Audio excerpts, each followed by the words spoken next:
விநாயகனே வெவ்வினையை வேறறுக்க வல்லான், விநாயகனே வேட்கை தணிவிப்பான், விநாயகனே விண்ணிற்கும் மண்ணிற்கும் நாதனுமாம், தன்மையினார் கண்ணிற்பணிமின் கனிந்து, புன்னெறி அதனிற் செல்லும் போக்கினை விலக்கி, மேலாம் நன்னெறி ஒழுகச் செய்து நவஜரு காட்சி நல்கி, என்னையும் அடியனாக்கி இருவினை நீக்கி ஆண்ட பன்னிரு தடந்தோள் வள்ளல் பாத பங்கஜங்கள் போற்றி போற்றி.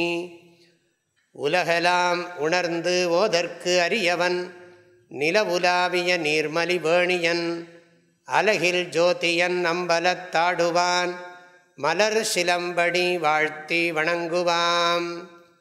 கல்லாலின் புடையமர்ந்து நான்மறை 6 அங்க முதல் கற்ற கேள்வி வல்லார்கள் நால்வருக்கும், வாக்கிறந்த பூரணமாய் மறைக்கு அப்பாலாய் எல்லாமாய் அல்லதுமாய் இருந்ததனை இருந்தபடி இருந்து காட்டி, சொல்லாமற் சொன்னவரை நினையாமல் நினைந்து பவத்தொடக்கை வெல்வாம். எவருடை அருளால் யானே எங்குமாம் பிரமம் என்பால், கவருடை புவனமெல்லாம் கற்பிதம் என்றறிந்து, சுவரிடை வெளிபோல் யான் என் ஸ்வரூப சுபாவமானேன், அவருடை பதுமபாதம் அனுதினம் பணிகின்றேனே. ஓம்.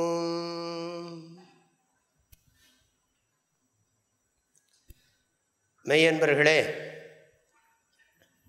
எல்லாமல்ல இறைவனையும் குருநாதரையும் மனம் மொழி மெய்களால் நன்கு போற்றி வணங்கி, திருவள்ளுவரை தெய்வப் புலவர் திருவள்ளுவரையும் போற்றி வணங்கி, திருக்குறள் வகுப்பை குருவின் திருவருள் துணை கொண்டு திருவள்ளுவருடைய அருள் துணை கொண்டு தொடங்குகிறேன். திருக்குறள் நமக்கு தெரியும், தமிழ்நாட்டில் மாத்திரமல்ல உலகத்திலேயே ஈடு இணையில்லாத ஒரு உயர்ந்த உலக பொதுமறை நூல். எந்த சமயத்தையும் சார்ந்திருப்பதாக கருத முடியாத அளவுக்கு இருக்கக்கூடிய ஒரு நூலாக பலரால் போற்றப்படுகிறது. எந்த சமய கருத்தையும் முரண்படுத்துவதும் இல்லை, எந்த சமய கருத்துக்கும் மாறாகவும் சொல்லுவதில்லை. அப்படி ஒரு சிறப்பு வாய்ந்த தன்மை இந்த திருக்குறளுக்கு இருக்கிறது. 2030 ஆண்டுகளுக்கு முன்பு திருவள்ளுவரால் இயற்றப்பட்டது திருக்குறள் என்று பெரியோர்கள் சொல்லுகிறார்கள் சரித்திரப்படி. ஆனால் இன்றைக்கும் புரியக்கூடிய, மக்களால் புரிந்து கொள்ளக்கூடிய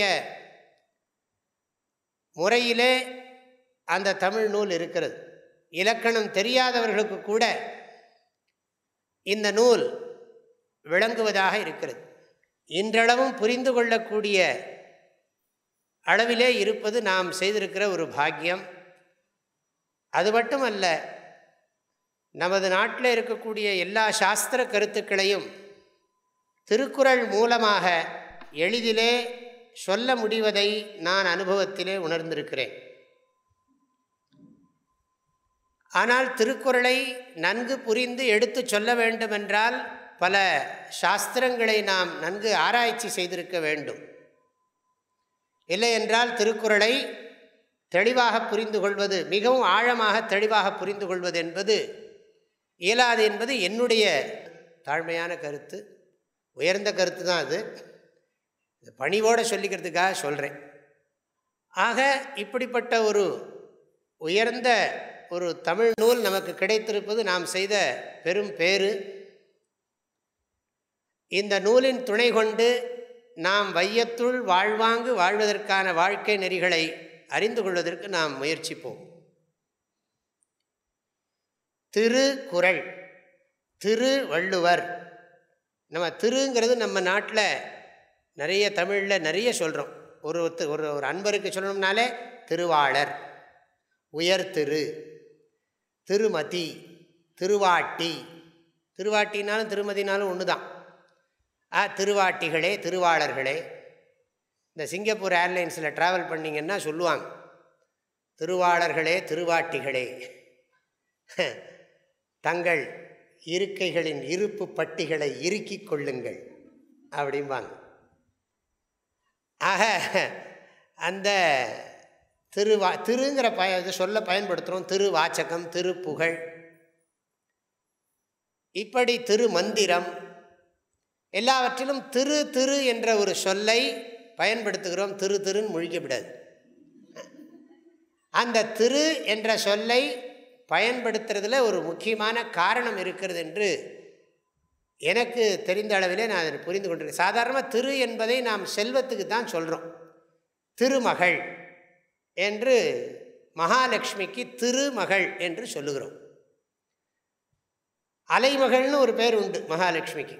அலைமகள், கலைமகள், மலைமகள் அப்படி சொன்னால் அது ஒரு நல்லா இருக்கும். அலை, கலை, மலை.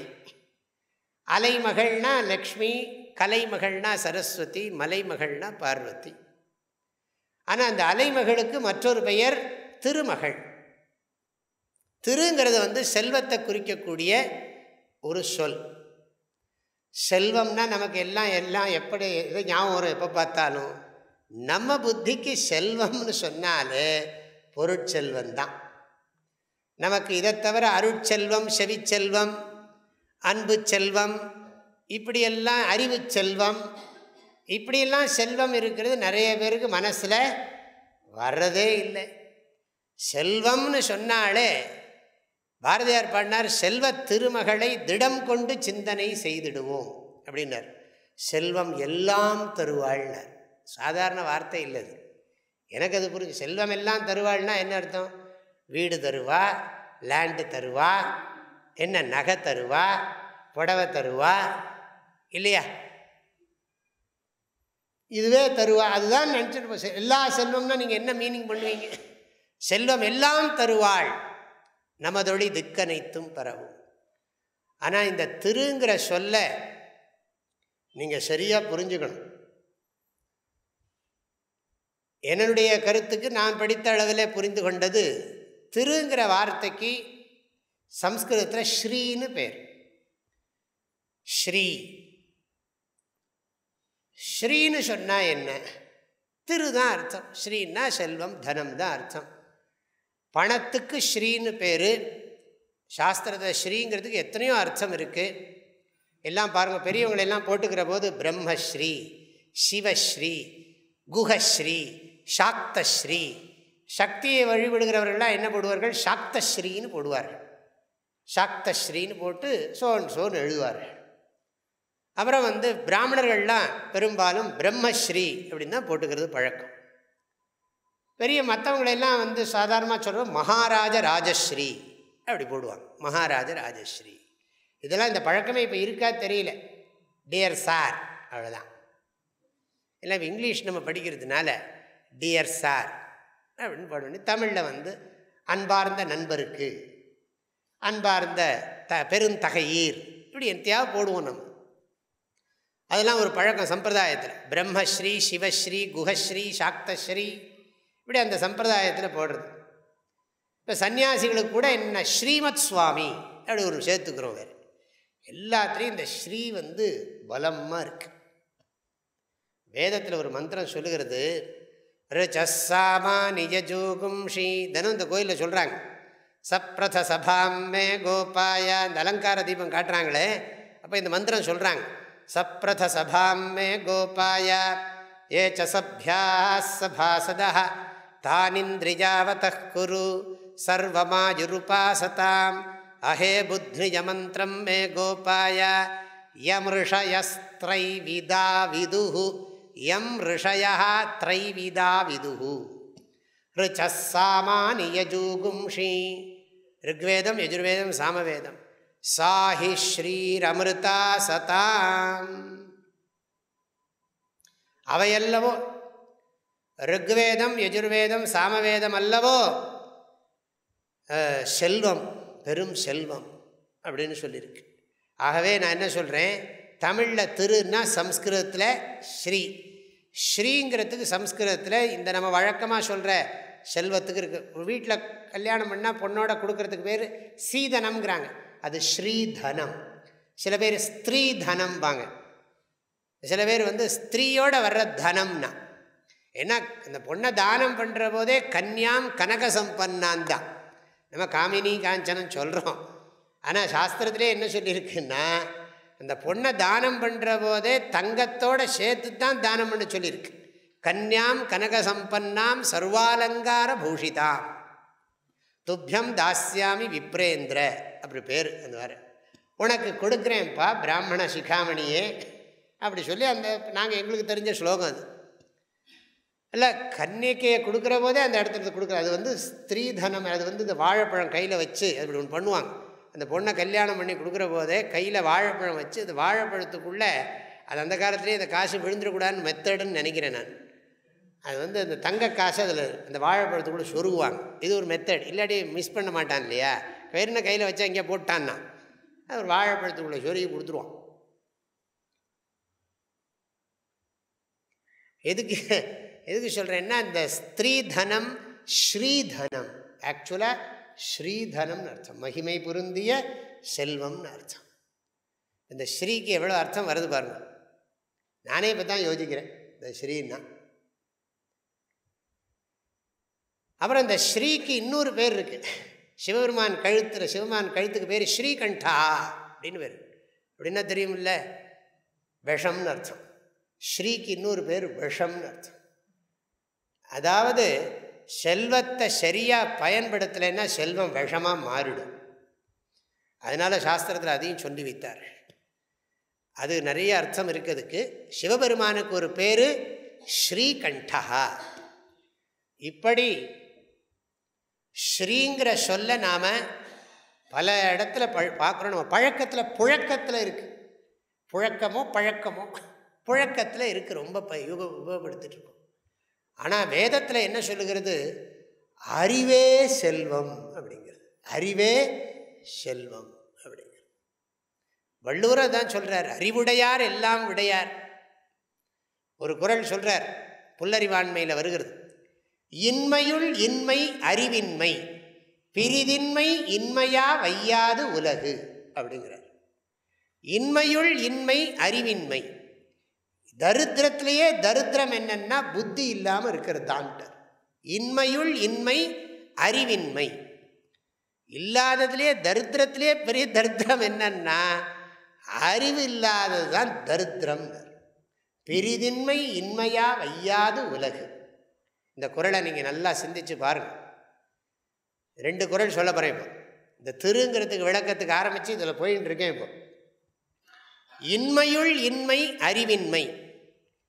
தரித்திரத்திலேயே தரித்திரம் அறிவில்லாத தரித்திரம். அந்த அறிவு என்னங்கிறது அப்புறம் பார்ப்போம். அப்புறம் பிரிதின்மை. இந்த அறிவை தவிர அறிவு இருந்து ஒருத்தனுக்கு எதுவுமே இல்லைன்னா அது இல்லைங்கிறது ஆகாது அப்படின்னு விட்டார். பிரிதின்மை இன்மையா வையாது உலகு. பிரிதின்மைன்னா என்ன அர்த்தம்? அறிவை தவிர வேற எதுவும் இல்லைன்னா அது இல்லைன்னு அர்த்தம் இல்லைன்ட்டார் திருவள்ளுவர். அது தரித்திரம் ஆகாது. ஒருத்தருக்கு அறிவு இருந்து ஒன்றுமே இல்லை. பாரதியாருக்கு பாருங்கள், அறிவு தான் இருந்தது, சுடர் மிகும் அறிவு இருந்தது. ஆனால் தினந்தோறும் அரிசிக்கு 1 உழக்கு அரிசிக்கு கடன் வாங்க வேண்டியிருந்தது செல்லமாக்கு. கடைசியில் அவர் செத்து போன போது 4 பேர் தான் போனாங்கிறாங்க. இப்போ பாருங்க. ஆனால் அறிஞர்கள் இன்னைக்கு பாரதியார் அன்றைக்கும் வாழ்ந்தார், இப்பவும் வாழ்கிறார், இனியும் வாழ்வார். பாரதியார் செத்து போல. பாரதியாருடைய இது உடம்பு தானே போச்சு. படிச்சுக்கிட்டே இருக்கோமே பாரதியார் புஸ்தகத்தை. இப்போ பாரதியார் வாழ்நாள் முழுக்க தரித்திரனாக தான் வாழ்ந்தார். அவர் ஒன்றும் பெரிய வசதியாக வாழவே இல்லை. பாரதியார் எத்தனை கோடி இன்பம் வைத்தா எங்கள் இறைவான்னு பாடின பாரதியார். இப்போ இங்கே கூட ஒன்று அழகாக எழுதி போட்டிருக்காங்க பிரம்மச்சாரியன். அதை ஒரு பாட்டை மாத்திரம் அதை செலக்ட் பண்ணி எடுத்து போட்டிருக்காங்க. பல்வகையாக பரவிடும் பரம்பொருள் ஒன்றே, அதனியல் ஒளியுறும் அறிவாம், அதனிலை கண்டார் அல்லலை அகற்றினார், அதனிலை அதன் அருள் வாழ்த்தி அமர வாழ்வேது. பியூட்டிஃபுல் செலெக்ஷன், நல்லா பண்ணியிருக்காங்க. அந்த பாட்டோட முதல் வரிசை இன்னும் நல்லா இருந்தது, அது படித்தேன் நான். ஆத்திச்சூடி இளம்பரை அணிந்து மோனத்திருக்கும் முழுவெண் மேனியான், கருநிறங்கொண்டு பார்க்கடல் மிசை கிடப்போன் மகமது நபிக்கு மறையருள் புரிந்தோன் இயேசுவின் தந்தை எனப்பல மதத்தினர் உருவகத்தாலே உணர்ந்து உணராது பலவகையாக பரவிடும் பரம்பொருள் ஒன்றே அதனியல் ஒளியுரு அறிவாம் அதனிலை கண்டார் அல்லலை அகற்றினார் அதனருள் வாழ்த்தி அமர வாழ்வெய்துவோம். இருக்கட்டும், எதுக்கு இதை சொல்கிறேன்னா, பாரதியார் இன்மையுள் இன்மை அறிவின்மை பிரிதின்மை இன்மையா வையாது உலகு. நீங்கள் ஒரு நாளும் ஒரு குறளை இங்கேருந்து போகும்போது அதை யோசிச்சுக்கிட்டே இருக்கணும். அதுதான் என்னுடைய விருப்பம். நான் முறையாக தான் பாடம் நடத்த போகிறேன்.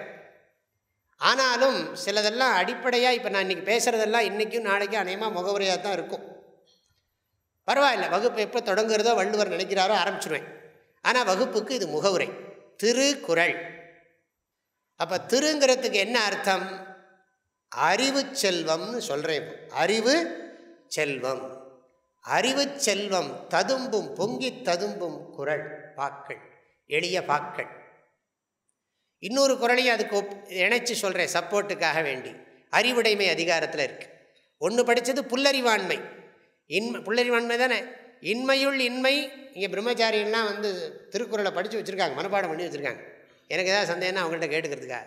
இன்மையுள் இன்மை அறிவின்மை பிரிதின்மை இன்மையா வையாது உலகு. நீங்கள் எல்லாரும் திருக்குறள் உங்கள் காசு செலவு பண்ணி கொண்டு வரணும், வாங்கணும். நீங்கள் நாளையிலேருந்து நீங்கள் இங்கே வரும்போது திருக்குறள் புஸ்தகத்தை எப்படி இவங்க சர்ச்சுக்கு போகிறப்போ பைபிளை தூக்கிட்டு போகிறாங்களோ அது மாதிரி நீங்கள் எல்லாரும் திருக்குறளை எடுத்துக்கிட்டு வரணும். திருக்குறளை வச்சுக்கிட்டு நீங்கள் அதோட வேணால் ஒரு நோட்டு வச்சுங்க. இனிமேல் வரவங்க நல்லா நீங்கள் இந்த விளக்கத்தெல்லாம் எழுதிக்கணும்னு சொன்னால் நோட்டு கொண்டாங்க, திருக்குறள் நோட்டு. அதுவும் சாமியாரே கொடுக்கணும்னு எதிர்பார்க்காதீங்க. நான் பிச்சைக்காரன், பிச்சை வாங்கி தான் ஆசிரமம் கட்டியிருக்கோம், பிச்சை வாங்கி தான் ஆசிரமத்தை நடத்திட்டு இருக்கோம். அதனால் இதுக்காக சொல்கிறேன். ஆனால் நீங்கள் எல்லோரும் என்ன பண்ணணும், நாளைக்கு நான் இங்கே சொல்லியிருக்கேன், திருக்குறள் புஸ்தகத்தை வாங்கி இங்கே வைக்கணும். இங்கே கடையிலேயே இங்கேயே வைக்க சொல்லியிருக்கேன். இங்கேயே கூட நீங்கள் வாங்கிக்கலாம். ஆனால் உங்கள் பைசாவை கொடுத்து வாங்கி நீங்கள் அதை பண்ணணும். நான் ஒன்றும் அது ஏற்பாடு பண்ணலை, ஏற்பாடு பண்ண விரும்பலை. நீங்கள் அதை நம்ம திருக்குறளுக்கு இது கூட நம்ம செய்ய முடியாதா? ஒரு சினிமா டிக்கெட்டு வாங்குகிறாங்க, போய் க்யூவில் நின்று வாங்கிக்கிறான், ஹோட்டலில் செலவு பண்ணுறாங்க. திருக்குறள் ஈடு இணையற்ற ஒரு தெய்வ பொக்கிஷம். இது நம்மக்கிட்ட கிடைச்சிருக்கு. இன்மையுள் இன்மை அறிவின்மை பெரிதின்மை இன்மையா வையாது உலகு. அறிவுடைமை அதிகாரத்திலையும் பார்க்குறோம். அறிவுடையார் எல்லாம் உடையார், அறிவிலார் என்னுடையரேனும் இலர். அறிவுடையவர்கள் எல்லாவற்றையும் உடையவர்கள், அறிவில்லாதவர்கள் எது இருந்தாலும் இல்லாதவர்களே. அறிவிலார் என்னுடையரேனும் இலர். இந்த ரெண்டு குறளை மையமாக வச்சு நான் சிலதெல்லாம் சொல்கிறேன். திருங்கிற சொல்லுக்கு செல்வம் என்று பொருள். செல்வம் என்றால் இங்கே அறிவு செல்வம் என்று பொருள். அறிவுடையார் எல்லாம் உடையார், அறிவிலார் என்னுடையரேனும் இலர். இந்த ரெண்டு குறளையும் நீங்கள் முதல்ல இப்போ ஞாபகம் வச்சுங்க. இன்மையுள் இன்மை அறிவின்மை பிரிதின்மை இன்மையா வையாது உலகு. அறிவுடையார் எல்லாம் உடையார், அறிவிலார் என்னுடையரேனும் இலர். இதை இன்னொன்று கொஞ்சம் எக்ஸ்டெண்ட் பண்ணுறேன். இது நான் என்னுடைய பேக்ரவுண்டு, அதை அடிப்படையாக கொண்டு நான் சொல்லக்கூடிய கருத்து இது. இந்த செல்வம் அப்படிங்கிறத அறிவு செல்வம்னு சொன்னேன். திரு என்பதற்கு செல்வம் என்று பொருள். செல்வம் என்றால் இங்கே அறிவு செல்வம் என்று சொல்ல வேண்டும். வள்ளுவர் சொல்கிறார், செல்வத்துள் செல்வம் செவிச்செல்வம்ங்கிறார், செல்வத்துள் செல்வம் அருட்செல்வம்ங்கிறார். என்னது? அறிவின்மை இன்மையுள் இன்மை மாற்றி சொல்லிவிட்டேன். இன்மையுள் இன்மை அறிவின்மைன்னு மாற்றி சொன்னேன். அறிவின்மை இன்மையுள் இன்மை பிரிதின்மை இன்மையா வையாது உலகு. அது இந்த பதவுரை பொழிப்புற இந்த ரீஅரேஞ்ச் பண்ணி சொல்லி சொல்லி பழகி சில சமயம் நமக்கே மாறி போய்டுறது. பரவாயில்ல. அறிவின்மை இன்மையுள் இன்மை, அதுதான் ஆர்டர். பிரிதின்மை இன்மையா வையாது உலகு. சரி, செவிச்செல்வம்ங்கிறார் திருவள்ளுவர், அருட்செல்வம்ங்கிறார். பொருட்செல்வத்தை சாதாரணமாகவும் சொல்கிறார், பொருள் செயல் வகைன்னு சொல்லியிருக்கார் வள்ளுவர். ஆகவே இங்கே நம்ம புரிஞ்சிக்க வேண்டியது அறிவு செல்வம். ஆனால் அந்த வேத மந்திரம் என்ன சொல்லுகிறதுனா ரிக்வேதம், யஜுர்வேதம், சாமவேதம், ஸ்ரீங்கிறது. ஏன்னா வேதம்னாலே அறிவுன்னு அர்த்தம். வேதம்ங்கிற வார்த்தைக்கே அறிவுன்னு தான் அர்த்தம். நம்ம வேதம்னு சொன்னால் ஏதோ சம்ஸ்கிருதம், அது ஐயரோடது அப்படி நம்ம நினச்சுன்னு இருக்கோம். அது அவங்க தான் படிக்கிறாங்க, காப்பாற்றுறாங்கங்கிறது உண்மைதான். அதுக்கு ஒரு சம்பிரதாயம் இருக்குது. அது ரொம்ப காப்பாற்றுறதுங்கிறது ஒரு பெரிய வேலை. அது அவங்களுக்கே அது நிறைய பேருக்கு பிடிக்கல, விட்டுவிட்டாங்க. அதனால் அது குழந்தையிலேருந்தே படிக்கணும். இங்கே பார்த்தீங்கன்னா தெரியும், சின்ன வயசுலேருந்தே படிக்கணும். அதுக்குன்னு ஒரு சம்ஸ்காரம் இருக்குது. அது ஏதோ நம்ம என்ன நினச்சிட்டோம், வேதம்னு சொன்னால் ஏதோ அது ஐயருக்குடையதுன்னு நம்ம நினச்சுட்டோம். சமுதாயத்துக்குரியது அது. இப்போ லைப்ரரியன் ஒருத்தர் இருக்கார், அவர் அதை பார்க்குறாருன்னு வச்சுக்கோ. லைப்ரரியன் எந்த ஜாதியிலையும் ஆக முடியும். ஆனால் இது அப்படி இல்லை. இதுக்குன்னே ஒரு ஜாதியை வச்சுட்டாங்க. இதை காப்பாற்றுறதுக்குன்னே இவங்க தாத்தா பாட்டி தாத்தா காலத்துலேருந்து இவன் தான் இதை காப்பாற்றணும். இதை காப்பாற்றுறதுக்கு அது குவாலிட்டியை மெயின்டைன் பண்ணுறதுக்காக அப்படி ஒரு சிஸ்டம் வச்சுட்டாங்க. இப்போ தானாகவே அது போயின்ட்டுருக்கு. அது நிறைய கோணத்தில் இது போயிட்டுருக்கு. ஆனால் அது ஏதோ ஒரு சக்தியினால் அது பிழைச்சிக்கிட்டு இருக்கு. அதுக்கு ஒரு சக்தி இருக்கிறதுனால அது பிழைச்சிக்கிட்டும் இருக்குது. ஆனால் அந்த காலத்தில் இருந்த செல்வத்தை பார்க்குறபோது, இப்போ நேற்றைக்கு நான் மதுரையில் ஒரு பெரிய பண்டிதரை பார்த்தேன். அவர் அரசாங்கத்தில் பெரிய போஸ்ட்லாம் இருந்திருப்பார் போல் இருக்கு, ஆடிட்டராகவும் இருந்திருக்கார். ஆனால் வேதங்களில், புராணங்களில், இதிகாசங்களில், தர்மசாஸ்திரங்களில் அவ்வளவு ஆழ்ந்த பாண்டித்யம். அவர் பேசுகிறத கேட்டுக்கிட்டே இருக்கணும் போல் இருக்கு. அவ்வளோ மகா பண்டிதராக இருக்கார் அவர். சுப்பு கிருஷ்ண ஸ்ரௌதிகள். அவர் தான் இந்த வைதிக ஸ்ரீயில் தவிர்க்கக்கூடிய தவறுகள்னு எழுதுகிறவர். அவருடைய வித்வத்தை பார்த்தா அப்படி இருந்தது. எதுக்கு சொல்கிறேன், அப்படிப்பட்டவங்களெல்லாம் பார்க்குறது ரொம்ப ரொம்ப அபூர்வமாக இருக்குது. இது இடையில நான் சொல்கிறேன் இந்த விஷயம். வேதத்துக்குத்தான் ஸ்ரீன்னு பேர். வேதம்னு சொன்னால் நீங்கள் ஏதோ ஒரு தனி குரூப்போடதுன்னு நினச்சிக்காங்க. அதில் இருக்கக்கூடிய எல்லா கருத்துக்களும் சமுதாயத்துக்கு பயனுள்ளது. வள்ளுவரே சொல்கிறார், நிறைமொழி மாந்தர் பெருமை நிலத்து மறைமொழி காட்டிவிடும். இது வேறு வேறு விதமாக அர்த்தம் தமிழ்நாட்டில் நாஸ்திகர்கள் சொல்லிகிட்டு இருக்காங்க. ஆனால் அது அவங்களோட சொல்கிறதுல அவங்களுக்கே தெரியும் அது பலம் இல்லைன்னு, வலிமையற்றதுன்னு தெரியும். அதாவது நான் இப்போ இந்த திருங்கிறதுக்கு ஸ்ரீன்னு அர்த்தம் சொல்கிறேன். அந்த ஸ்ரீங்கிறதுக்கு அர்த்தம் வேதம்னு சொல்கிறேன். அதுதான் மெயின். வேதம்னு சொன்னால் சம்ஸ்கிருதம்னு நினச்சிக்காதீங்க, அறிவு நூல். சம்ஸ்கிருதத்துலேயும் இருக்குது, எல்லா பாஷையிலையும் இருக்குது. ஆனால் எல்லாத்துக்கும் மூலம் வேதம்ங்கிறது எல்லாரும் ஒத்துக்கொள்வார்கள். ஆஸ்திகர்கள், நன்கு முறையாக சிந்திக்கின்றவர்கள் ஏற்றுக்கொள்வார்கள் வேதங்கள். வேதத்தை விட்ட அறம் இல்லை. திருமூலர் சொல்றார், வேதத்தில் ஓதத்தகும் அறம் எல்லாம் உள. தர்க்கவாதத்தை விட்டு மதிஞர் வளமுற்ற வேதத்தை ஓதியே வீடு பெற்றார்களே. ஆக வேத சிறப்புங்கிற தலைப்பிலே பாடுகிறார், வேதங்கள் ஐயா என ஓங்கி ஆழ்ந்து அகன்ற நுண்ணியனே. இங்கே நம்ம திருஞான சம்பந்தர் பாடியிருக்கார் மதுரையில், பொங்கு அழல் உருவன் பூதநாயகன் நால் வேதமும் பொருள்களும் அருளி அப்படி பாடினார். பொங்கழல் உருவன் பூதநாயகன், வேதம் நான்கினும் மெய்ப்பொருளாவது நாதன் நாமமே நாதன் நாமம் நமசிவாயவே. வேதம் சிறந்த தமிழ்நாடு, பல வீரர் பிறந்தது இந்த நாடு, அப்படி ஒரு பாட்டு இருக்கு. ஆக இந்த வேதத்தினுடைய கருத்துக்களை விளக்குவது தான் இந்த திருக்குறள். வேத கருத்துக்களை ஆழமாக இது விளக்கி சொல்லுகிறது. நான் இந்த வேத கருத்துக்களை இதை வைத்துக்கொண்டே உங்களுக்கு நான் சொல்லிவிடுவேன், சுலபமாக சொல்லிட முடியும். ஆக என்ன, பாருக்குள்ளே நல்ல நாடு எங்கள் பாரத நாடு, வேதத்திலே உயர் ஞானத்திலே, இதெல்லாம் பார்க்குறோம் நம்ம. ஆக நிறைய இருக்குது. இப்போ என்னமோ தெரியல, நிறைய பேருக்கு இது ஒரு வெறுப்பு வந்துடுது. வேதத்தை காட்டிலும் வேதத்தை சொல்கிற பிராமணன் மேலே போகும், எல்லா துறையிலையும் புகுந்து எல்லாரையும் ஆக்கிரமிக்கிறான்னு ஒரு எண்ணம் வந்துடுது. ஆகையினால என்னென்ன பரவாயில்ல, அவங்களும் போயிட்டு தான் இருக்காங்க. எல்லாம் போய் பில்கேட்ஸ் கிட்ட போயிட்டாங்க. நிறைய பேர் பில்கேட்ஸ் கிட்ட போய் அங்கே போய் கம்ப்யூட்டர் அவனும் அந்த தர்மத்தை விட்டான். அங்கேயும் போய் தர்மத்தை விட்டு.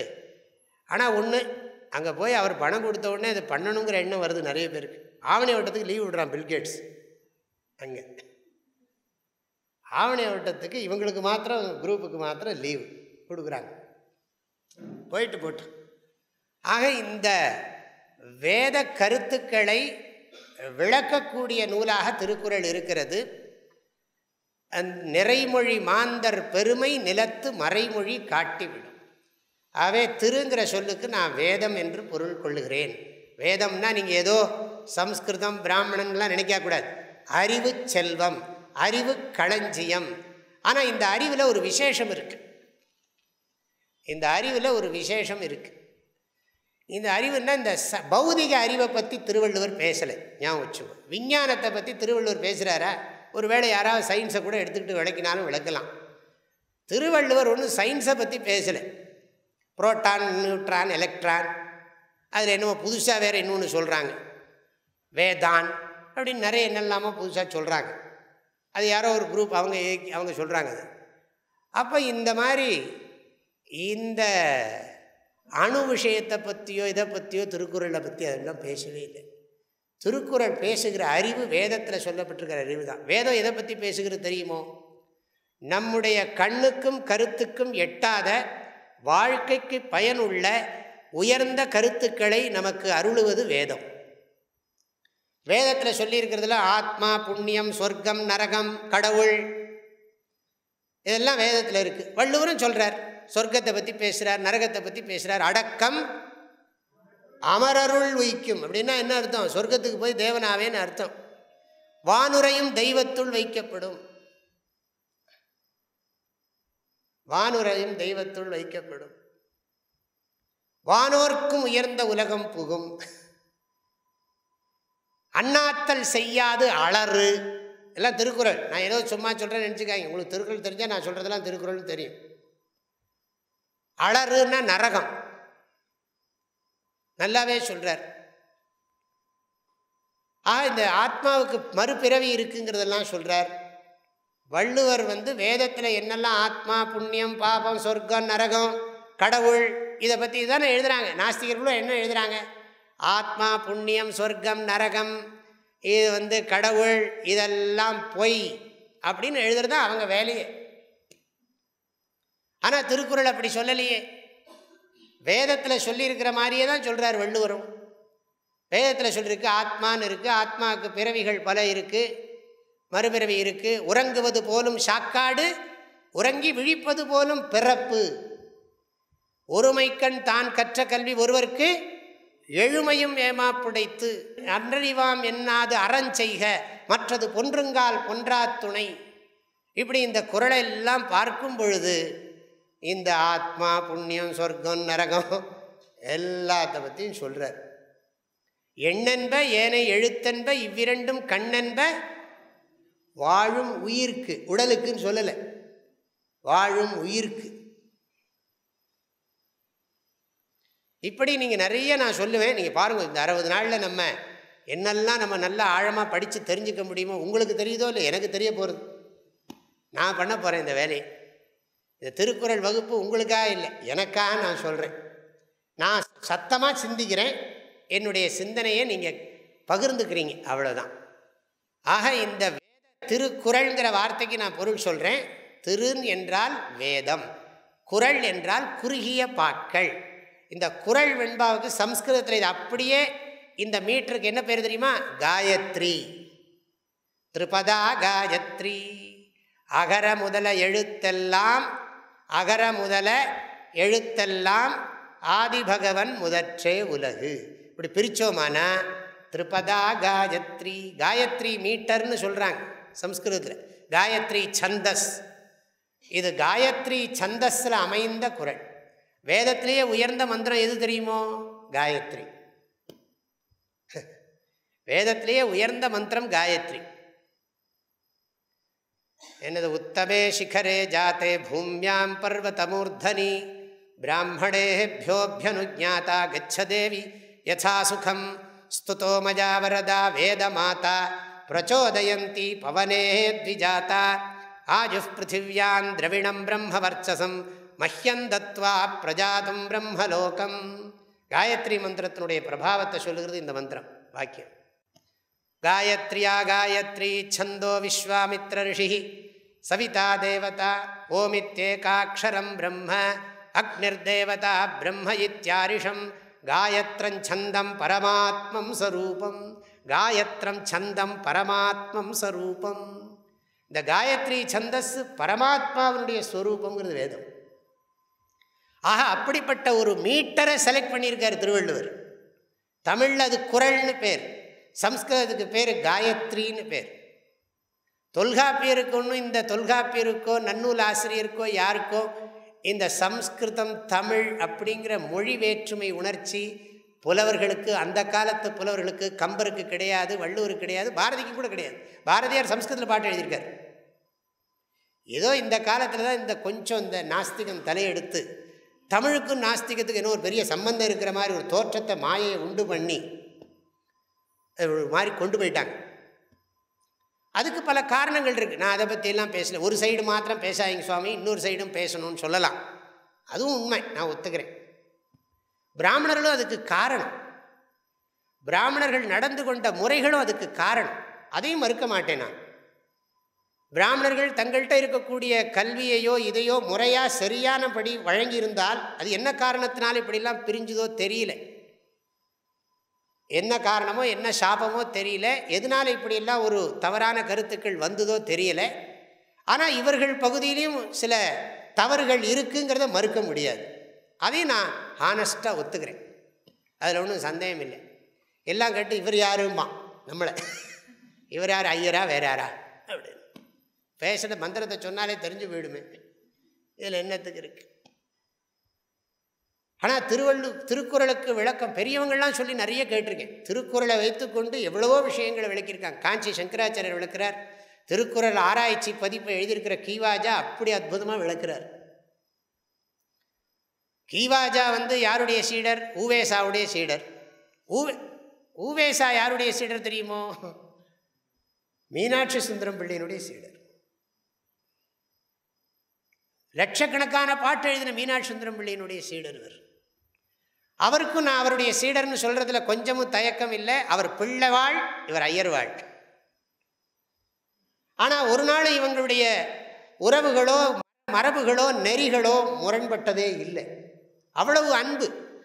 ஊவேசாவுக்கு குரு பக்தின்னா அப்படி ஒரு குரு பக்தி இருந்திருக்கு. அவர் பிள்ளைவாள் சொல்ல சொல்ல ஐயர்வாள் எழுதுவார் ஒரே வண்டியில். இது மாதிரி எத்தனையோ கதைகள் நிகழ்ச்சிகள்லாம் சமீப காலத்தில் நடந்திருக்கு. ஒன்றும் வேண்டாம், அப்பூதி அடிகள் எடுத்துங்க. அப்பூதி அடிகள் பிறப்பால் அந்தணர், திருநாவுக்கரசர் பிறப்பால் வேளாளர். ஆனால் அப்படிப்பட்ட அவரிடத்துல இவருக்கு ரொம்ப அன்பு. அப்பூதி அடிகள் மூத்த திருநாவுக்கரசு, ரெண்டாவது திருநாவுக்கரசு, மூணாவது பையனுக்கு அப்படி பேர் வைக்கிறார். திருநாவுக்கரசர் தண்ணீர் பந்தல்னு வைக்கிறார். திருநாவுக்கரசர் வாசகசாலைன்னு வைக்கிறார். திருநாவுக்கரசர் பாடசாலைன்னு வைக்கிறார். திருநாவுக்கரசர் பாடுறார், கலி மெலிய செய்யும் அழலோம்பும் அப்பூதி. அக்னிஹோத்திரம் பண்ணுறாராம் அவர் தினந்தோறும்.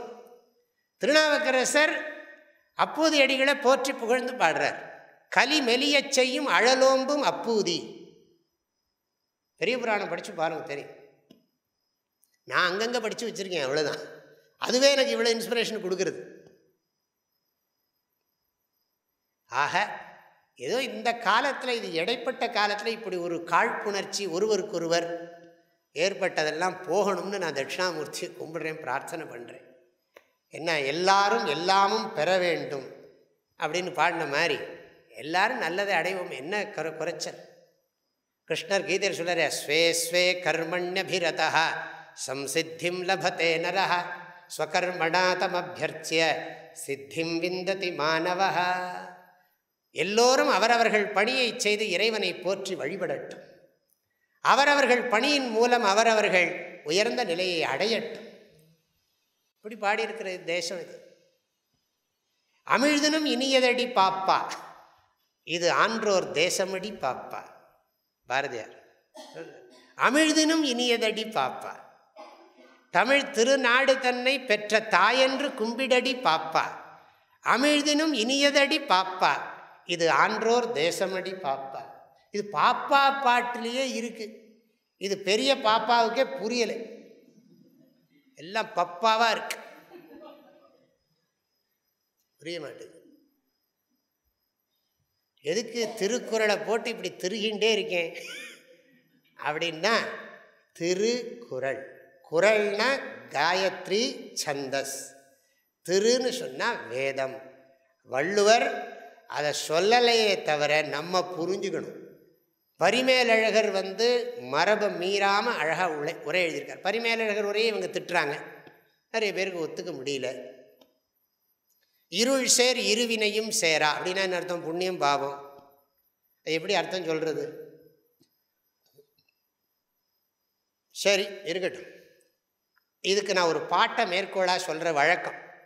அதை இந்த வகுப்பு முடிகிற போதும் உங்களுக்கு விளக்கி சொல்கிறதும் வழக்கம், எல்லாரையும் சொல்ல வைக்கிறதும் ஒரு வழக்கம். எல்லா ஊர்லேயும் நான் சொல்லிக்கிட்டு தான் இருக்கேன். தேமதுர தமிழோசை எல்லா பக்கமும் பரவத்தான் வேண்டும். சரி, இப்போ இதுக்கு ஒரு பாட்டு இருக்கு. ஓதற்கு எளிதாய் உணர்தற்கு அரிதாய் வேத பொருளாய் மிக விளங்கி தீதற்றோர் உள்ளுதொரும் உள்ளம் உருக்குமே வள்ளுவர் வாய்மொழி மாண்பு. இது ஒரு பாடல், மாங்குடி மருதனாருடைய பாடல். திருக்குறளை புகழ்ந்து திருவள்ளுவ மாலை அப்படிங்கிற தலைப்பில் பெரியவங்கள்லாம் அறிஞர்கள்லாம் நூற்றுக்கணக்கான பாடல்களை எழுதியிருக்கிறார்கள். உங்களுக்கெல்லாம் தெரியும் நினைக்கிறேன். திருக்குறள் அரங்கேற்றப்பட்ட இடம் மதுரை பொற்றாமரை குளம். அந்த திருக்குறளை எழுதின காலத்தில் திருக்குறளை அறிஞர்கள் உடனே ஒத்துக்கலை. இன்றைக்கி நீங்கள் கண்ட புஸ்தகத்தை போட்டு எதை வேணாலும் எழுதலாம். அந்த காலத்தில் ஒரு நூல் வெளியில் வருதுன்னா ரொம்ப ஜாக்கிரதையாக வரணும். அறிஞர்கள் சபையில் அவர்கள் ஏற்றுக்கொள்ளணும். ஏற்றுக்கொள்ளலைன்னா அந்த நூல்கள் நிற்காது. ஆகவே அறிஞர்கள் சபையில் கொண்டு போனால் நிறைய பேர் கேள்வி கேட்குறாங்க. கடைசியில் சங்கப்பலகையில் வைத்தார்களாம் திருக்குறளை. அது மற்ற நூல்களெல்லாம் தள்ளிவிட்டு அந்த திருக்குறளை மாற்றம் ஏற்றுக்கொண்டதாக புராண கதைகள், அந்த திருக்குறள் வரலாறு கதை சொல்லுகிறது.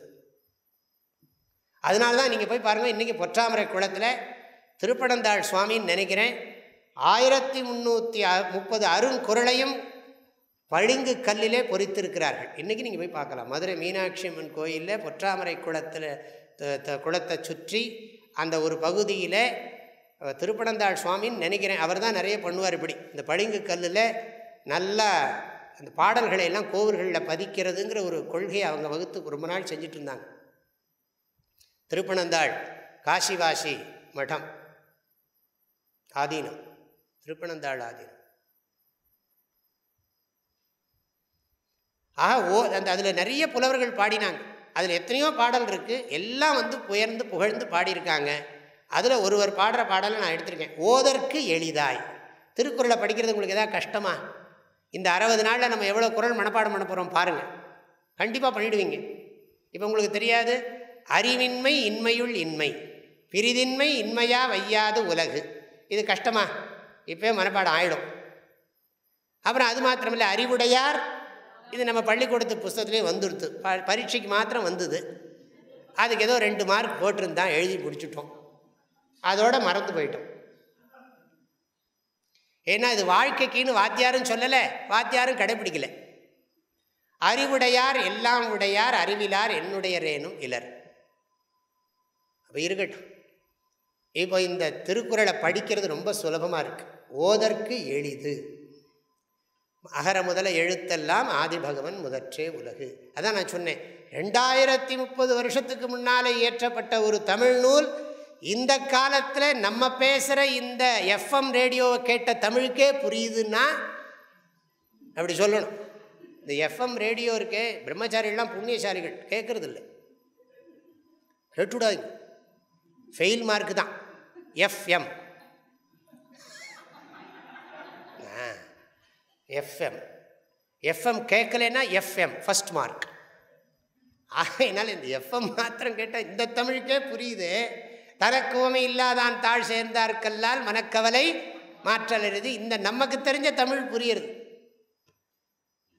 ஆக நமக்கு ஒன்றும் இலக்கணம், இந்த பரிமேலழகர் இலக்கணமெல்லாம் எழுதுகிறார். ஆனால் அந்த இலக்கணம் நமக்கு கஷ்டமாக இருக்கும். ஆனால் இலக்கணம் தெரியாமலேயே கருத்துக்கள் விளங்குகிறக்கூடிய ஆற்றல் படைத்திருக்கு. அதுதான் திருக்குறளுக்கு அவ்வளோ சிறப்பு தெரியுது. எனக்கெல்லாம் நான் இப்போ படிச்சுட்டே இருக்கேன். இப்போ பார்த்தாலும் திருக்குறளை பார்த்துக்கிட்டு இருக்கேன். உபனிஷத்தெல்லாம் படிக்கணும், கீதையெல்லாம் நிறைய பார்க்குறோம். இருந்தாலும் என்னமோ இது வாழ்க்கையில் அப்படி இணைஞ்சுடுறது. எல்லா சிக்கல்களையும் தீர்க்கக்கூடிய ஆற்றல் திருக்குறளுக்கு இருக்குது. இடுக்க நழியாமல் 10 குறள் உங்களுக்கு மனப்பாடம் இருந்ததுன்னா 7.5 சனி என்ன, அஷ்டமத்து சனி என்ன, ஜன்ம சனியே ஒன்றும் பண்ணாது. ஆனால் உங்களுக்கு குரு பலம் வேணும். குரு பலம்னா திருவள்ளுவர் பலம், திருக்குறள் பலம் வேணும். 7.5 சனியாவது அஷ்டம சனியாவது. சில பேருக்கு பிறக்கிற போது ஜென்மத்திலே சனி, ஒன்றும் பண்ண முடியாது. அவனுக்கெல்லாம் இடுக்கன் அழியாமல் உள்ளுக்குள்ளே போயிடணும். அடுக்கி வரினும் அழிவிலான் உற்ற இடுக்கண் இடர்பாடு உடைத்து போயிட்டு போட்டு. ஓதற்கு எளிது, படிக்கிறதுக்கு ரொம்ப ரொம்ப சுலபம், மனப்பாடம் பண்ணுறது ரொம்ப சுலபம். நீங்கள் பாருங்கள், 60 நாளில் திருக்குறள் வித்தகர்களாக மாற போகிறீங்க, திருக்குறள் அறிவாளிகளாக மாற போகிறீங்க, சந்தேகமே இல்லை. நீங்கள் மாறாமல் நான் உங்களை விடுறதில்லை. நீங்கள் படித்து தான் ஆகணும். சொன்னதையே சொல்லி அறுத்துடுவேன். ஓதற்கு எளிது, ஆனால் அர்த்தம் தெரிஞ்சுக்கிறது கஷ்டம்னா. உணர்தற்கு அரிதாய், ஓதற்கு எளிது உணர்தற்கு அரிது, ஓதற்கு எளிதாய் உணர்தற்கு அரிதாய். இந்த வேத கருத்துக்கள்லாம் இதில் இருக்குது. ஒரு குறள் சொல்கிறேன். அதாவது அறனெனப்பட்டதே இல்வாழ்க்கை, அகுதும் பிறன் பழிப்பது இல்லாயின் நன்று. இந்த அகுதுங்கிறது எகுதும். இந்த குறள் பாருங்க, அறனெனப்பட்டதே இல்வாழ்க்கை. இல்வாழ்க்கை புண்ணியந்தான்ப்பா, ஒன்றும் பாவம் இல்லை. கல்யாணம் பண்ணிக்கிறது என்ன பாவமா? புண்ணியந்தாங்கிறார் வள்ளுவர். அறனெனப்பட்டதே இல்வாழ்க்கை, அகுதும் பிறன் பழிப்பது இல்லாயின் நன்றுன்னா நிறைய பேர் என்ன நினச்சிப்பாங்க, அந்த இல்லறமும் பிறர் பழிக்காமல் இருக்க வேண்டும். அகுதுங்கிறது அந்த இடத்துல அப்படி தான் சொல்லுவாங்க. ஆனால் அந்த இடத்துல பொருள் அப்படி இல்லைங்கிறார் பெருமையாளர். அகுதும்னா துறவரமும். துறவர வாழ்க்கை பிறர் பழிக்காத வண்ணம் இருக்குமானால் நல்லதுன்னார். அதுலேருந்து ஒன்று தெரிகிறது, துறவு வாழ்க்கை பிறர் பழிக்கிறதுக்கு இடம் இருக்குன்னு தெரிகிறது. அப்போ இதெல்லாம் நீங்கள் குறளை படித்தா உடனே புரிஞ்சிடுமா? அறனெனப்பட்டதே இல்வாழ்க்கை, அகுதும் பிறன் பழிப்பது இல்லை என்று அந்த கான்டெக்ஸ்ட் அகுதுங்கிறது உடனே, அகுதும்னு உடனே இதுதான் போல் இருக்குன்னு நம்ம நினச்சுடுவோம். அகுதுங்கிறது என்னதுன்னா அது எதையோ ஒன்று குறிக்கிறது. இந்த தச்சப்தா என்னமோ வாச்சிம்பாங்க, பூர்வாபர வாச்சி அப்படின்லாம் அதுக்கு ஒரு பேர். தச்சப்தா பூர்வாபர வாச்சி அப்படின்னு ஒரு இது லட்சணமே உண்டு. அந்த தச்சப்தம் அகுதும்னு சொன்னால் அது எதை சேர்ந்தது இப்போ பார்க்கணும்.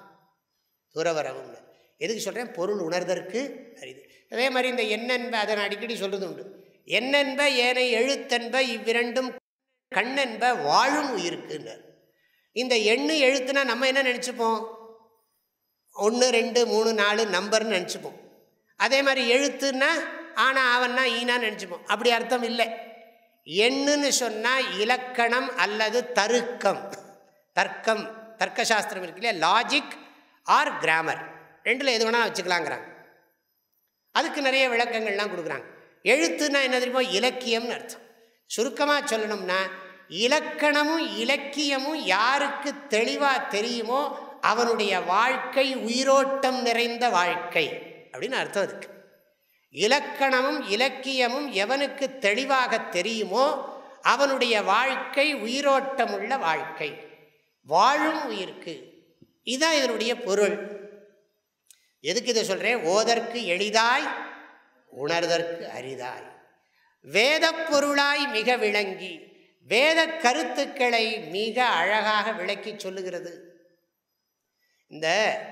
நான் இதெல்லாம் சொல்கிறேன், ஜாக்கிரதையாக புரிஞ்சுங்க, தப்பாக புரிஞ்சக்கூடாது. சில புஸ்தகங்கள் எல்லாம் சில ஆச்சாரியர்கள்லாம் விளக்கங்கள் எழுதுகிற போது என்ன சொல்லுவாங்கன்னா, ஒரு உதாரணம் சொல்லுவாங்க.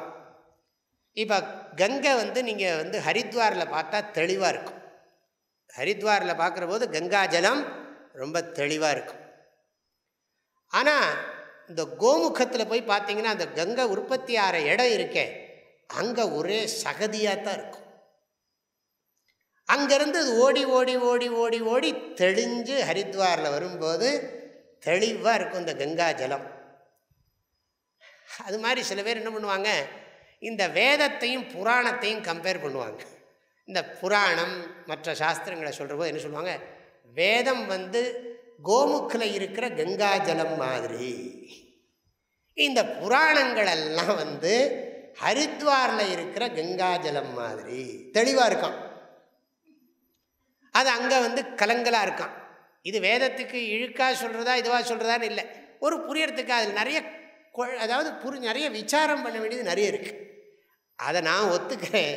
திருக்குறள் ஹரித்வாரில் இருக்கிற ஜலம் மாதிரி தான். நீங்கள் வேதத்துக்குள்ளே போனால் உங்களுக்கு சம்ஸ்கிருதம் தெரியணும். அதுக்கப்புறம் சம்ஸ்கிருதம் தெரிஞ்சவங்களுக்கெல்லாம் வேதத்தினுடைய அர்த்தம் தெரிஞ்சிருதுன்னு சொல்ல முடியாது. அதுக்கு ஒரு ட்ரெடிஷன் இருக்குது, மீமாம்சா சாஸ்திரம்னு ஒன்று இருக்குது. அதை வச்சுக்கிட்டு படித்தா தான் மந்திரத்துக்கு அர்த்தம் கண்டுபிடிக்க முடியும். ஒரு புஸ்தகத்தில் எழுதியிருக்கும், சூரியன் உதிப்பதற்கு முன்பு இந்த யாகத்தை ஹோமத்தை செய்ய வேண்டும்னு இருக்கும். இன்னொரு புஸ்தகத்தில் சூரியன் உதித்த பிறகுதான் செய்ய வேண்டும்னு இருக்கும். எதை பண்ணுறதுன்னு குழப்பம் வந்துடும். அது சொல்லி இது இப்படிப்பட்டவர்களுக்கு இப்படி பண்ணணும், அப்படிப்பட்டவர்களுக்கு அப்படி பண்ணணும்பாங்க. நீங்கள் பார்த்தா வைத்தியத்திலே அப்படித்தானே இருக்குது. ஒருத்தருக்கு சீக்கிரம் ஆப்ரேஷன் பண்ணலாங்கிறாங்க, சரி ஒருத்தருக்கு சீக்கிரம் ஆப்ரேஷன் பண்ணக்கூடாதுங்கிறாங்க. ஏன்னா அவருடைய பாடி கண்டிஷன் அப்படி இருக்குது, அதுக்கு தகுந்த மாதிரி தான் பண்ண முடியும் அப்படி சொல்கிற மாதிரி. எதுக்கு இவ்வளவெல்லாம் விளக்கம் சொல்கிறேன்னா, படிக்கிறதுக்கு ரொம்ப ரொம்ப சுலபம், மனப்பாடம் பண்ணுறது ரொம்ப சுலபம், அர்த்தம் தெரிஞ்சுக்கிறதுக்கு கொஞ்சம் நுண்மான் நுழைப்புலம் வேணும். வள்ளுவருடைய மொழி நுண்மான் நுழைப்புலம், நுண்ணறிவு வேண்டும். நுண்பொருள் காண்பது அறிவும்பர் ஒரு இடத்துல. அறிவுக்கு ஒரு இலக்கணம் சொன்னார். அறிவுனா என்னன்னா, இப்போ சாமியார் 60 நாளைக்கு இங்கே பாடம் சொல்கிறாரப்பா, திருக்குறள் கிளாஸ் எடுக்க போகிறார். நம்ம வீட்டில் இருந்தால் டிவியும் பார்க்கலாம், எத்தனையோ சீரியல் இருந்துகிட்டே இருக்குது, பஞ்சமே இல்லை. அப்புறம் எவ்வளவோ ஒரு ஊரில் எவ்வளவோ சமாச்சாரம் இருக்குது, எதுக்கு வேணாலும் நம்ம போகலாம். இந்த ஆசிரமம் தொடங்குற போது இந்த ஆசிரமத்துக்கு ஒரு மோட்டோ தயார் பண்ணினோம். நீங்கள் பார்த்தா இப்பவும் தெரியும், இந்த ஆசிரமத்துக்கு ஒரு மோட்டோ தயார் பண்ணோம். வேதத்திலேருந்து ஒரு மந்திரம் எடுத்து போட்டேன், வித்யா விந்தத்தே அமிர்தம், வித்யா அமிர்தம். மெட்ராஸில் உட்காந்து ஒரு டம்ளரை வச்சுக்கிட்டு டேபிளில், என்னோடய படிக்கிற டேபிளில் நான் போட்டது இந்த மோட்டோ. நான் ஒரு இந்த மாதிரி ஒரு பேப்பரை வச்சுக்கிட்டு ஒரு டம்ளரை எடுத்து, குடிக்கிற டம்ளரை தொடச்சி அதை கமுத்தி வச்சு அதை வச்சு சுற்றி போட்டேன். அந்த பேப்பர் எங்கே இருக்குது தெரியாது, அதை போட்டு தான் இதெல்லாம் எழுதினேன். அப்போ அறிவால் அமுதம் மரணமின்மை அடையப்பெறுகிறது அப்படின்னு அதுக்கு பொருள். அது என்னெல்லாமோ யோசித்து பார்த்தேன். கடைசியில் எனக்கு தோன்றிய திருக்குறள்லேருந்து தமிழ்லையும் போடணும்னு விரும்பினேன். அதுக்கு போட்டது நன்றின்பால் உய்ப்பது அறிவு. நான் நுண்பொருள் காண்பது அறிவுலேருந்து இங்கே போகிறேன் கொஞ்சம். சென்ற விடத்து செலவிடா தீத்தொரியை நன்றின்பால் உய்ப்பது அறிவு. வள்ளுவர் அறிவுக்கு நிறைய இலக்கணம் சொல்கிறார். நன்றின்பால் உய்ப்பது அறிவு, நுண்பொருள் காண்பது அறிவு, செம்பொருள் காண்பது அறிவு, மெய்ப்பொருள் காண்பது அறிவு, அவ்வது உறைவது அறிவு. எத்தனை வழிகள்! இதெல்லாம் நமக்கு ஞாபகம் இருந்தால் நம்ம அறிவு தப்பான வழியில் போகுமா? அவ்வது அறிவு உறைவது அறிவு. காயத்ரி மந்திரத்தினுடைய பொருள் என்ன தெரியுமோ? என் அறிவு நல்ல வழியில் போகணும் தான் பிரார்த்தனை. காயத்ரி மந்திரம் சொல்கிறோமே நம்ம, செங்கதிர் தேவன் சிறந்த ஒளியினை தேர்கின்றோம், அவன் எங்கள் அறிவினை தூண்டி நடத்துக. இங்கே கூட சூரியனுக்கு மேலே எழுதி போட்டிருக்காங்க. காயத்ரிங்கிறதுக்கே அர்த்தம் அதுதான். ஆக ஓதுதற்கு எளிது, உணர்தற்கு அரிது, வேத பொருளை மிக அழகாக விளக்கி சொல்லுவது.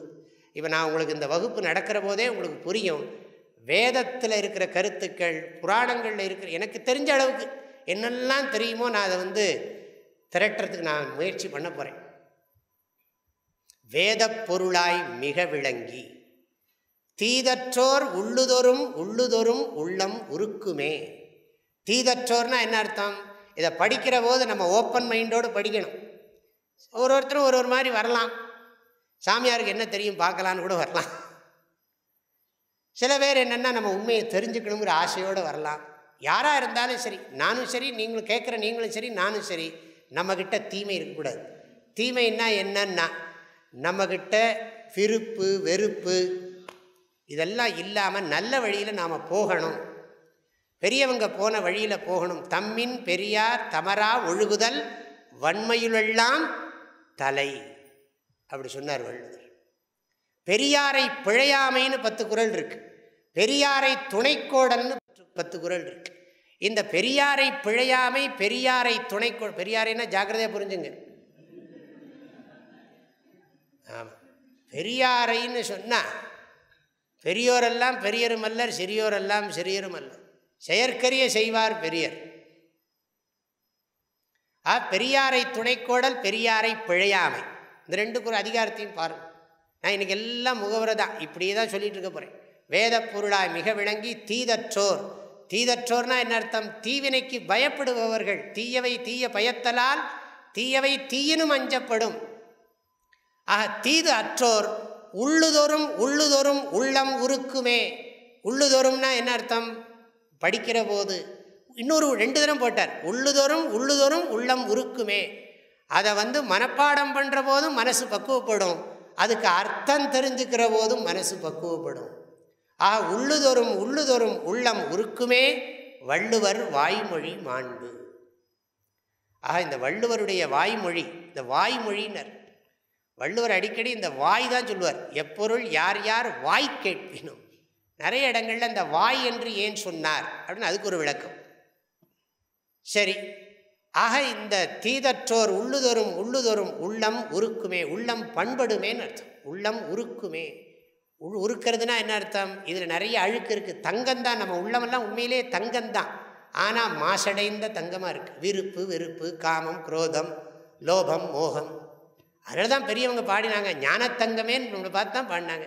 அஜ்ஞான இரும்பேன்னா பாடினாங்க, அஜ்ஞான பித்தளையே அப்படின்னா பாடினாங்க. ஞானத்தங்கமே.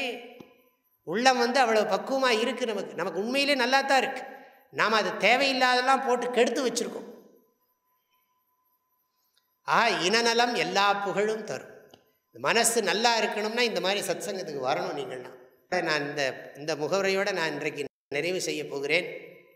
ஓதற்கு எளிதாய் உணர்தற்கு அரிதாய் வேத பொருளாய் மிக விளங்கி தீதற்றோர் உள்ளுதொரும் உள்ளுதொரும் உள்ளம் உருக்குமே, உள்ளம் உருக்குமே வள்ளுவர் வாய்மொழி மாண்பு. இந்த பாட்டை நல்லா ஞாபகம் வச்சு படிக்கிறதுக்கு ரொம்ப சுலபம், அர்த்தம் தெரிஞ்சுக்கிறது கொஞ்சம் கஷ்டம், ஆனால் படித்தா புரிஞ்சுக்கலாம். அந்த அர்த்தம் தெளிவாக தெரிய தொட்டனை தூரும் மணற்கேணி மாந்தர்க்கு கற்றனை தூரும் அறிவு என்று சொன்னது போல் அது தெளிய நமக்கு அவ்வளோ இன்பமாக இருக்கும். இந்த அறிவு இன்பம் வாங்க பெரியவங்கள், இந்த அறிவு இன்பம் ஞானானந்தம், அது நமக்கு நல்ல பயனை கொடுக்கும், வாழ்க்கையவே மாற்றும். நம்ம பிறவியிலேயே இதுதான் பண்ண வேண்டிய வேலை, மற்றதெல்லாம் பயனற்ற வேலைகள். இதுதான் உண்மையாக தவம் செய்வார். இது தவம். நம்ம இந்த வகுப்புக்கு வர்றது தவம், படிக்கிறது தவம். இது ஒரு சிறந்த தவம். இது செவிக்கு உணவு இல்லாத போது சிறிது வயிற்றுக்கும் ஈயப்படும். நான் மேலும் உள்ள கருத்துக்களை எல்லாம் இன்றைக்கி நான் ஒரு முதல் நாளாக இருக்கிறதுனால இன்றைக்கி காலையிலேருந்து நாங்கள் ரொம்ப நிறைய பணிகள், கொஞ்சம் டயர்டாக இருக்கோம். இன்றைக்கி நான் இதை நான் 7 மணிக்கு ஆரம்பிச்சிடுவேன். கரெக்டாக 7 மணிக்கு ஆரம்பிப்பேன். 8 மணி பாருங்க, மணி 8 மணி கரெக்டாக முடிக்கிறேன். இதை நான் ரெகுலராக ஃபாலோ பண்ணுறதுக்கு விரும்புகிறேன். எனக்கு ஆரோக்கியத்தை கடவுள் கொடுக்கணும். நான் முறையாக பண்ணுறதுக்கு நான் முயற்சி பண்ணுறேன். நீங்களும் ஆர்வத்தோடு எல்லாரும் திருக்குறள் புஸ்தகத்தை பெற்று, திருக்குறள் புஸ்தகத்தை வாங்கிட்டு நோட்டை வச்சுக்கிட்டு பொறுமையாக நிதானமாக படிப்போம். நமக்கு ஒன்றும் அவசரம் இல்லை. ஒரு குறளையும் நான் என்ன பண்ணலான்னு நினச்சிருக்கேன்னா, குறளை சொல்லி, அதுக்கு பதவுரை சொல்லி, அதுக்கு பொழிப்புரை சொல்லி, அதுக்கு விளக்கம் சொல்லி, அதுக்கு முடிஞ்ச வரைக்கும் மேற்கோள்களை காட்டி, அதில் என்ன சந்தேகம்னு சொல்லி, அந்த சந்தேகத்துக்கு தெளிவை சொல்கிறதுக்கு எவ்வளவு முடியுமோ, எனக்கு எவ்வளோ சக்தி இருக்கோ அவ்வளோ தூரம் நான் முயற்சி பண்ணுவேன். குருநாதரை பிரார்த்தனை பண்ணிக்கொண்டு நான் அதை நிறைவேற்றுவதற்கு முயலுவேன். நீங்கள் எல்லோரும் இதை நன்றாக பயன்படுத்தணும். நான் ஒரு விரதத்துக்காக இங்கே இருக்கேன். 2 மாதம் சாதுர்மாச விரதம். நான் சில விஷயங்களை சொல்லி முடிச்சுடுறேன். இந்த விரதத்தை கடைப்பிடிக்கிற போது இந்த வகுப்பை நடத்தணுங்கிற ஒரு எண்ணத்தோடு இந்த வகுப்பை தொடங்கியிருக்கேன். நீங்கள் எல்லாம் உள்ளூர் அன்பர்கள்லாம் வந்திருக்கிறீர்கள். இதெல்லாம் நல்லபடியாக முறையாக நடப்பதற்கு உங்களுடைய ஒத்துழைப்பு நிறைய தேவை. இங்கே வரும்போது செல்ஃபோனை ஆஃப் பண்ணிவிடுங்கோ, இல்லாட்டி செல்ஃபோன் அங்கேயே வச்சுட்டு வந்தால் நல்லது. நான்லாம் 2 மாதம் செல்ஃபோன் பேசுகிறதில்லைன்னு விரதம் வச்சுருக்கேன். எல்லாருக்கும் அனுப்பிச்சிட்டேன், மெசேஜ் கொடுத்துட்டேன். 2 மாதம் ஃபோனில் நான் பேச மாட்டேன். என்ன இப்போ இந்த ஆசிரமே நடக்காட்டி போனால் போயிட்டு போகிறது என்ன பெரிய, அதை வச்சா நம்ம இருக்கோம். இல்லை நீங்கள் பேசலைன்னா யாரும் உங்களுக்கு தொடர்பு இருக்காது, தொடர்பு இல்லைன்னா யாரும் ரூபா கொடுக்க மாட்டான், ரூபா கொடுக்கலைன்னா ஆசிரமம் நடக்காது, போயிட்டு போகிறது. அப்படிலாம் ஒன்று அப்படிலாம் நினச்சா எல்லாம் நடக்கும், அதை விட நல்லா நடக்கும். எல்லாம் பேசாட்டாலும் ரொம்ப அற்புதமாக நடக்கும்.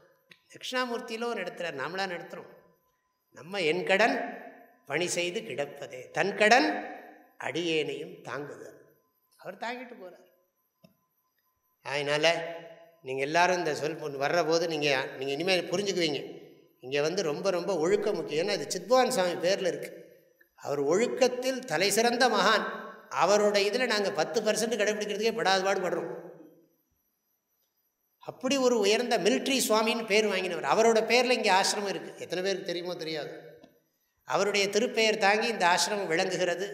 அப்பேற்பட்ட உத்தமமான ஒரு மகானுடைய பெயரில் இருக்கிறதுனால முடிஞ்ச வரைக்கும் நம்ம கட்டுப்பாடுகளை ஒழுங்குபாடுகளை இங்கே கடைப்பிடிக்கணும். நீங்கள் வரணும், வழிபாட்டுக்கு வரலாம், இல்லாட்டி வகுப்புக்கு வந்து நீங்கள் வகுப்பு முடிஞ்சு போகிற போது எல்லாத்துலேயும் ஒரு வரிசை ஒழுங்குபாடு, அனாவசியமான பேச்சு இல்லாமல் இந்த ஆசிரமத்தினுடைய புனிதத்தை வளர்ப்பதற்கு உதவி புரியுங்கள். இந்த ஆசிரமத்தினுடைய அது நான் பாசிட்டிவாக சொல்லிட்டேன். ஆசிரமத்தின் புனிதத்தை வளர்ப்பதற்கு உதவி புரிய வேண்டும் என்று அன்போடு கேட்டுக்கொள்கிறேன். இங்கே தினந்தோறும் உங்களுக்கு எல்லாருக்கும் பிரசாதம் கொடுக்கறதுக்கு ஏற்பாடு பண்ணிருக்கோம். முடிஞ்ச உடனே அந்த பிரசாதம் கொடுக்கறது கூட நீங்கள் ஸ்பான்சர் பண்ணலாம். எல்லாருக்கும் வரவங்களுக்கெல்லாம் நீங்கள் சுண்டலோ ஏதோ கொடுக்கறது வந்துட்டு போகிற போது சத்சங்கம் கேட்டுட்டு செவிக்கு சிறிது தான் ஞாபகம் வச்சு, செவிக்கு உணவு இல்லாத போது சிறிது வயிற்றுக்கும் ஈயப்படும். கொஞ்சம் உங்களுக்கு பிரசாதம் அறிவு அரிதாய் வேத பொருளாய் மிக விளங்கி தீதற்றோர் உள்ளுதொரும் உள்ளம் உருக்குமே வள்ளுவர் வாய்மொழி மாண்பு அறிவிலே தெளிவு நெஞ்சிலே உறுதி அகத்திலே அன்பினோர் வெள்ளம்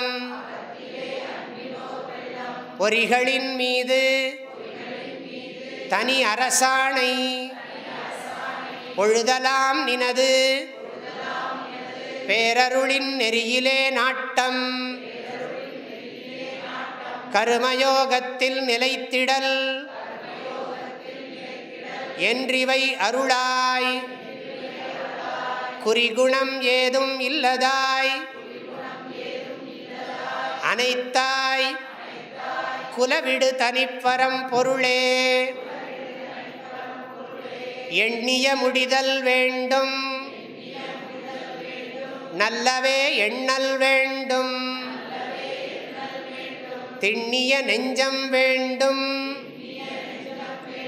தெளிந்த நல் அறிவு வேண்டும் பண்ணிய பாவமெல்லாம் பரிதிமுன் பனியே போல நண்ணிய நின்முன் இங்கு நசித்திடல் வேண்டுமன்னாய் மூர்த்தி எல்லாம் வாழி எங்கள் மோன குருவாழி அருள் வார்த்தை என்றும் வாழி அன்பர் வாழி பராபரமே. ஓம் சாந்தி ஷாந்தி ஷாந்தி. ஹரி ஓம். ஆதிகுருநாத ஸ்வாமிக்கு, ஜகன்மாதா புவனேஸ்வரி தேவிக்கு, திருவள்ளுவருக்கு, சத்குருநாத ஸ்வாமிக்கு.